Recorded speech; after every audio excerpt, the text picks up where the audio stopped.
Au départ, je me pense plutôt dessinateur. J'ai commencé par dessiner, alors même que c'était pourtant la littérature, les livres qui me nourrissaient.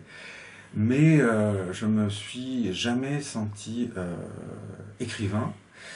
Et pourtant, avec cette très grande curiosité de la littérature, curiosité constamment contrariée, et qui fait que j'ai modestement, mais ça c'est aussi lié à ma formation, j'ai fait les beaux-arts, donc j'ai commencé par dessiner des choses. Mais j'avais en tête que c'était dans une perspective plus ou moins littéraire, d'écriture. Alors, je vous ai apporté des dessins, tant qu'à faire. L'avantage, en étant filmé, dans mon cas, c'est que je peux montrer très simplement les choses, alors que si un auteur montre une page, c'est plus délicat pour lire sur YouTube. Donc là, on voit, j'ai apporté quelques dessins qui montrent un peu comment j'ai procédé au départ, c'est-à-dire sur des bandes Bristol, toutes simples, et j'ai en fait écrit une sorte de journal intime, enfin, très quotidien, où je prenais des notes sur des choses que j'observais, des choses que j'avais sous les yeux, ou des choses qui me passaient par la tête. Hein. Alors donc aussi bien de l'observation directe que des notes, qui me viennent à l'esprit, tout en observant les choses en question.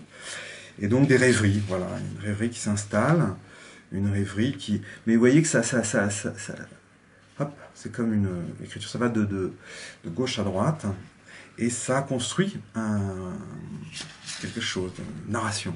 Une narration. Les images elles-mêmes, de l'une à l'autre, articulent quelque chose, mais les mots eux-mêmes, qui ont un rapport avec les dessins, un rapport assez flottant, hein, c'est pas du tout un rapport d'illustration, les mots eux-mêmes renvoient à d'autres, voilà, nourrissent la narration sans la contrainte. Vous voyez, là, c'est pratiquement une bande muette. Oui, c'est une bande muette.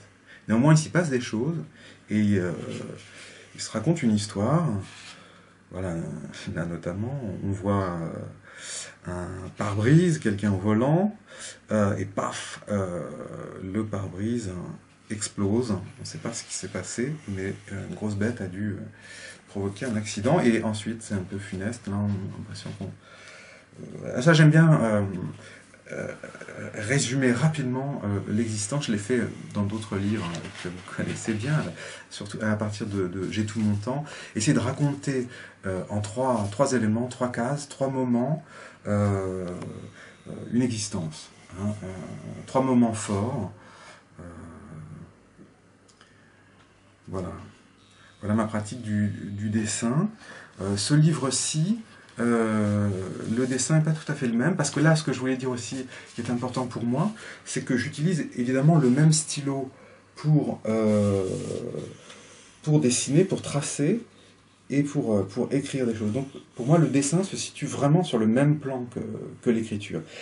Avec l'avantage, euh, par rapport à un texte écrit et tapé, qu'il est très libre et qu'il permet de s'inscrire vraiment comme on le veut dans la page avec beaucoup de naturel. Voilà. Mais pour revenir à ce livre et au Satori mortel, il faut que je vous montre d'autres dessins. Et je voulais dire aussi, parce que c'est l'occasion de dire des choses qui me touchent, c'est l'importance pour moi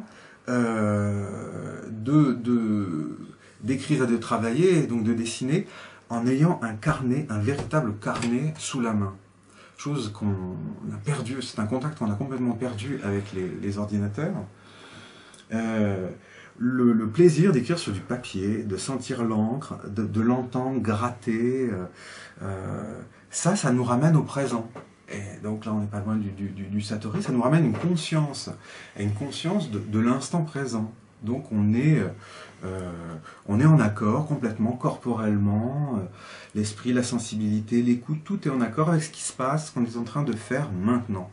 Et ça, c'est pour moi un plaisir, parce que je suis plus névrosé que n'importe qui, et si si je ne connaissais pas par le dessin, si je n'avais pas l'occasion par le dessin de revenir simplement à l'instant présent et à l'observation des choses sous mes yeux, je crois que je serais depuis longtemps parti, comme d'autres, dans un hôpital psychiatrique. C'est très difficile de vivre dans ce monde quand on ressent que le flux qui embarque tout le monde est impossible pour soi.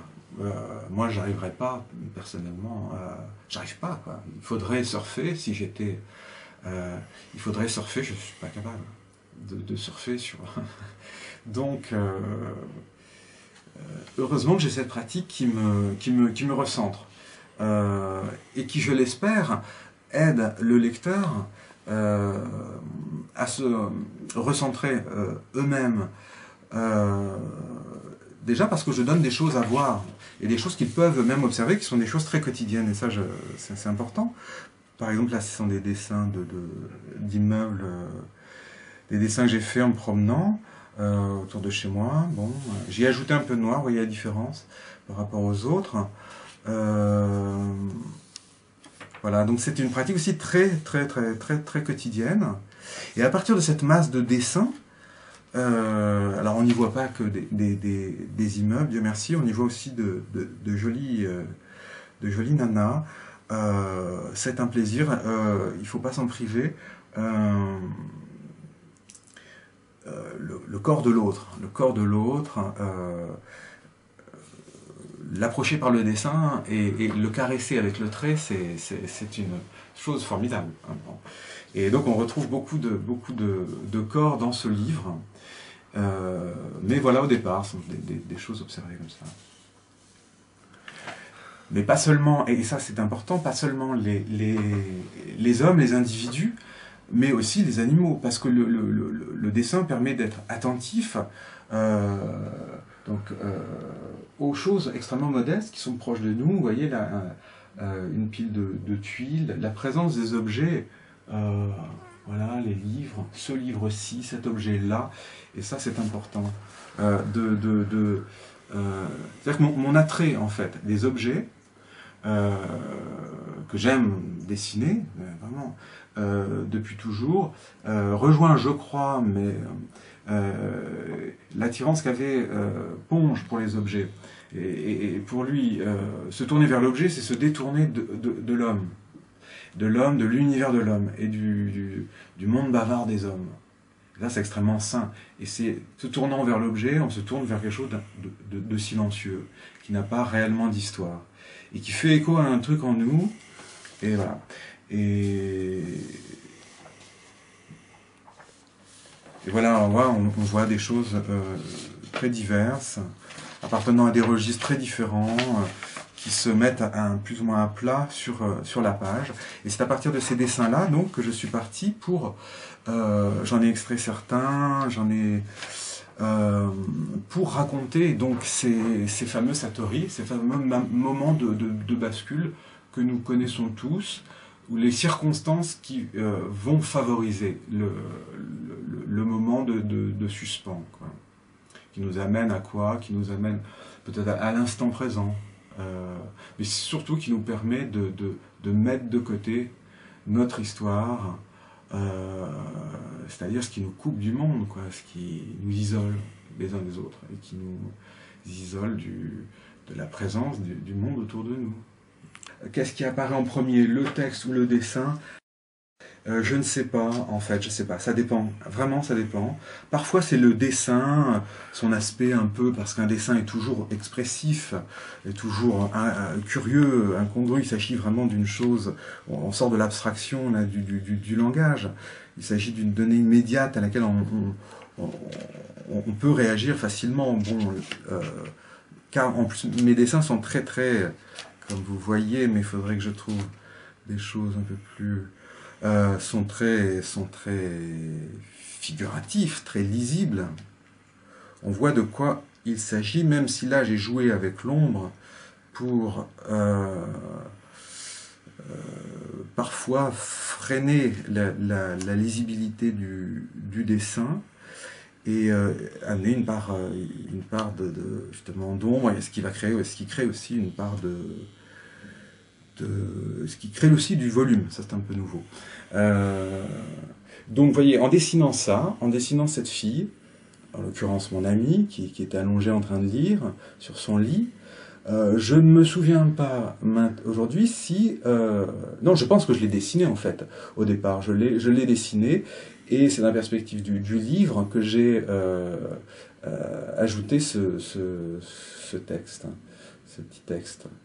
Mais parfois, c'est l'écriture quand j'ai le projet d'un livre, c'est l'écriture de ces petits textes qui me donne envie, qui me fait penser que tel ou tel dessin pourrait être juste. Voilà. Mais c'est jamais simple. Enfin, simple.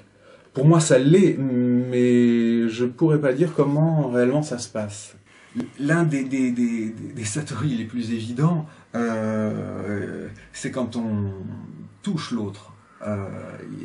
Le sexe a au moins cet avantage, c'est que il est difficile de penser, de cogiter, enfin, et d'être présent à ce qu'on fait, entre guillemets.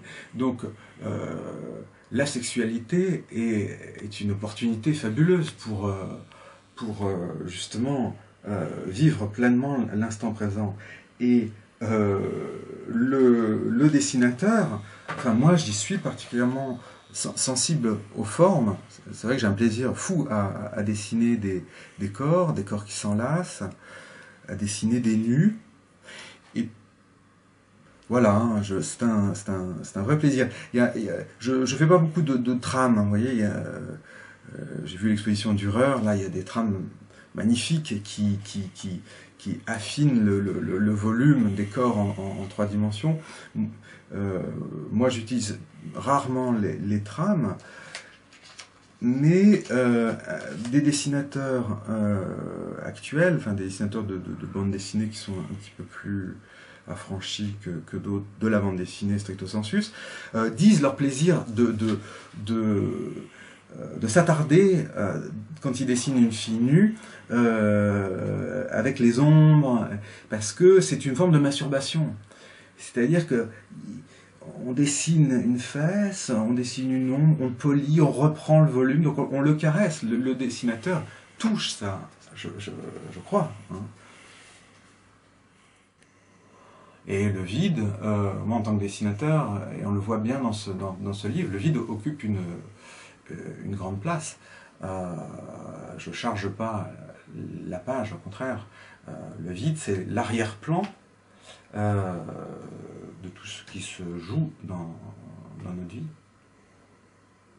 Et j'ai, oui, un fond extrêmement sombre qui me motive d'autant plus à faire attention et à revenir comme ça. C'est une forme de discipline au dessin, à l'écriture, pour ne pas m'installer dans le pathos. J'ai le goût du pathos et j'en joue un peu, comme, si je peux me permettre, Robert Walser, que j'aime beaucoup, qui se promène beaucoup, qui observe les petites choses modestes. J'ai le goût du pathos parce que c'est aussi une possibilité de rire de soi. Le pathos, dès lors qu'il est un peu mis en scène, est souvent drôle. Donc là, c'est un peu un exutoire.